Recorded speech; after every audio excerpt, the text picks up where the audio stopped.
પલસાણા તાલુકાના ગાંગપુર, ધામડોદ અને બલેશ્વર ગામે 149 લોકોનું સ્થળાંતર.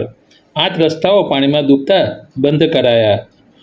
સમગ્ર સુરત જિલ્લામાં પડેલા અનરાધાર વરસાદના કારણે જિલ્લાના નીચાણવાળા વિસ્તારોમાં પાણી ભરાયા હતા, જેમાં સવારે પલસાણા તાલુકાના ગાંગપુર ખાતે હરપટ્ટી વાસ, દેરી ફળિયા, ગિરનાર ફળિયામાં વરસાદી પાણી ભરાઈ જતાં 135 લોકોને સ્થળાંતરિત કરી પ્રાથમિક શાળામાં ખસેડવામાં આવ્યા હતા. જ્યારે ધામડોદ ગામે વસાવ ફળિયાની બાજુમાં આવેલી કોતરને લીધે પાણી ભરાઈ જતાં 14 લોકોને સ્થળાંતર કરી સલામત સ્થળે ખસેડવામાં આવ્યા હતા.